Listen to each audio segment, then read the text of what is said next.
విశాఖలో Google AI hub ఏర్పాటుకు MoU కుదిరింది. ఈ సెంటర్ రావడం వల్ల ఉపయోగం ఏంటి? ఆంధ్రప్రదేశ్ రూపురేఖలు మారిపోతాయా? వేరే ఎంఎన్సీలు రావడానికి గూగుల్ బాటలు వేస్తుందా? Watch this report.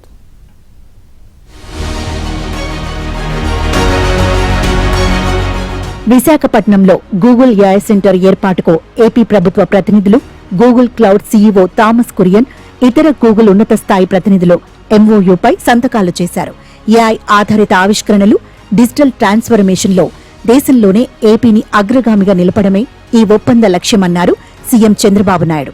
ఈ హబ్ లో gigawatt scale compute capacity, international subsea gateway ఉన్నాయని వివరించారు. AI hub, data centre, IT రంగంలో ఆంధ్రప్రదేశ్ శరవేగంగా దూసుకెళ్లేందుకు చోదక శక్తులు కాబోతున్నాయి. రాష్ట్ర ఐటీ రంగాన్ని మేలుమలుపు తిప్పే గేమ్ చేంజర్స్ గా నిలవనున్నాయి. విశాఖలో గూగుల్ ఏర్పాటు చేసేది డేటా సెంటర్ మాత్రమే కాదు, అక్కడ డేటా స్టోరేజీతో పాటు కృత్రిమ మేధ ఆధారిత అప్లికేషన్స్ ను ప్రాసెస్ చేసేందుకు అవసరమైన కంప్యూటింగ్ సదుపాయాల్ని సమకూర్చనుంది. ఏఐ ఆధారిత కంపెనీలు గూగుల్ ఏఐ డేటా హబ్ కు అనుబంధంగా వచ్చే అవకాశం ఉంది. From iTech City and IT promotion started in Hyderabad, that is late 90s. Today, 2025, we are talking about data center and artificial intelligence. Really, it is very inspiring. And also Visakhapatnam, at that time Hyderabad, now Visakhapatnam. Even Hyderabad, I brought Microsoft at that time. First time Microsoft has come to Hyderabad. Today, Google has come to Visakhapatnam. We are very happy. భారీ ఎత్తున data storage, computing, communication, data centre చేసే ప్రధాన విధులు. విశాఖలో ఏర్పాటు చేయబోయే AI data hub లో data centre ఒక భాగం మాత్రమే. Google search, Android, Google play, chrome, YouTube, Google maps, work space, Google cloud, Google place, Google earth, Gemini AI వంటి తన సేవలకు అవసరమైన డేటా స్టోరేజ్, కంప్యూటింగ్ కు వాడుకోనుంది.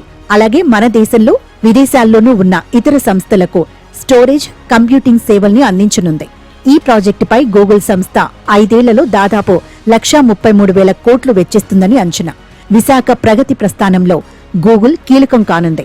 విశాఖ కూడా భవిష్యత్తులో హైదరాబాద్, బెంగళూరు, గుర్గావ్, చెన్నై, పూణే లాంటి నగరాలకు దీటుగా ఐటీ రంగంలో ఎదిగేందుకు ఈ ప్రాజెక్టు దోహదపడనుంది. గూగుల్ ప్రాజెక్టుతో విశాఖ ప్రపంచ దృష్టిని ఆకర్షించింది. పెట్టుబడులకు ఐటీతో పాటు ఇతర రంగాల పారిశ్రామికవేత్తలు కూడా ముందుకొచ్చే వాతావరణం ఏర్పడనుంది. వచ్చే నెలలో విశాఖలో రాష్ట్ర ప్రభుత్వం పెట్టుబడిదారుల సదస్సు నిర్వహించనుంది. నెల రోజుల ముందే ఈ ఒప్పందం కుదరటం శుభ పరిణామం అంటున్నారు నిపుణులు. సంవత్సరంలో గూగుల్ ఆంధ్రప్రదేశ్కి కట్టబోయే పన్నులు ఎంత అంటే, national press information bureau central government వారి ప్రకారం 10,700 కోట్లు. మన రాష్ట్రం యొక్క సొంత ఆదాయం ప్రతి నెల 9,500 కోట్లు.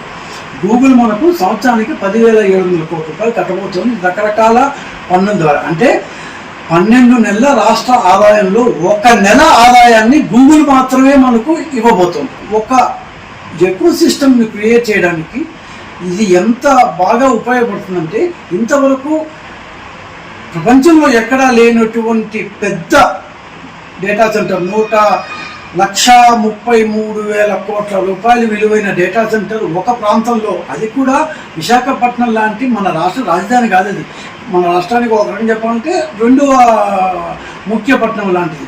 అదే అట్లాంటి దీనికి మనం ఇంత level world's biggest data center తేగలిగామంటే ఇదేదో ఆషామాషిగా వచ్చింది కానే కాదు. వైజాగ్ ఎందుకు వచ్చారు? సో రాష్ట్ర ప్రభుత్వం యొక్క దాన్ని పుష్ కావచ్చు, లేకపోతే దాని మీద పెట్టిన ఫోకస్ కావచ్చు, అటెన్షన్ కావచ్చు, వాళ్ళకి ఇచ్చిన రాయితీలు కావచ్చు, మనం చేసిన కృషి కావచ్చు, అన్నిటికీ మించి చంద్రబాబు అనే వ్యక్తి మీద ఉన్న నమ్మకం కావచ్చు. ఈయనైతే ఇంతకుముందు ప్రూవెన్ ఎక్స్పీరియన్స్ ఉంది. హైదరాబాద్లో ఇదే రకమైన మైక్రోసాఫ్ట్ని తెచ్చారు, ఆరకల్ తెచ్చారు, హైటెక్ సిటీ తెచ్చారు, ఫైనాన్షియల్ ఇన్స్టిట్యూట్. గూగుల్ ప్రాజెక్టుతో విశాఖ గ్లోబల్ కనెక్టివిటీ హబ్ గా మారనుంది. సముద్రంలో వేసే కేబుళ్ల ద్వారా ఇక్కడి నుంచి 12 దేశాలతో గూగుల్ అనుసంధానమవుతుంది. గూగుల్ రాకతో సాఫ్ట్వేర్ ఇంజనీర్లతో పాటు కీలక రంగాల నిపుణులకు ఉద్యోగ అవకాశాలు లభిస్తాయి. ఆర్టిఫిషియల్ ఇంటెలిజెన్స్, మెషిన్ లెర్నింగ్ నిపుణులు, క్లౌడ్ ఆర్కిటెక్టులు, సైబర్ సెక్యూరిటీ, డేటా గోప్యత నిపుణులు, డేటా సెంటర్ టెక్నీషియన్ల సేవలు అవసరం. సర్వర్లు, నెట్వర్క్ పరికరాలు, స్టోరేజ్ సిస్టమ్ ఇన్స్టాలేషన్, నిర్వహణ, ట్రబుల్ షూటింగ్ ఇలా వివిధ విభాగాల్లో 24 గంటలు నిపుణులు పనిచేయాల్సి ఉంటుంది. ఈ ప్రాజెక్ట్ 2.5 ఏళ్లలో మొదటి దశ యూనిట్ ప్రారంభమయ్యే అవకాశం ఉంది.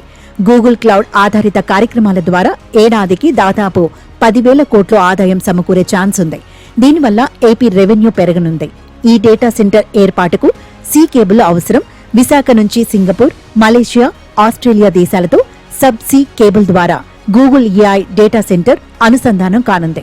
వైజాగ్ తీర ప్రాంత నగరం కావడంతో అండర్ సీ కేబుల్ ల్యాండింగ్ స్టేషన్లతో అనుసంధానం చేయటం చాలా తేలిక. ఇప్పటికే మెటా కంపెనీ తన water worth under sea cable project కింద ముంబై, విశాఖ నగరాలను కేబుల్స్ ల్యాండింగ్ సైట్లుగా ఎంచుకుంది. విశాఖలో 1000 మెగావాట్ల డేటా సెంటర్ ఏర్పాటుకు టాటా కన్సల్టెన్సీ సర్వీసెస్ ముందుకొస్తోంది. యాక్నెంచర్, కాగ్నిజెంట్ సంస్థలు సైతం విశాఖలో పెట్టుబడి పెట్టేందుకు ఆసక్తి చూపిస్తున్నాయి.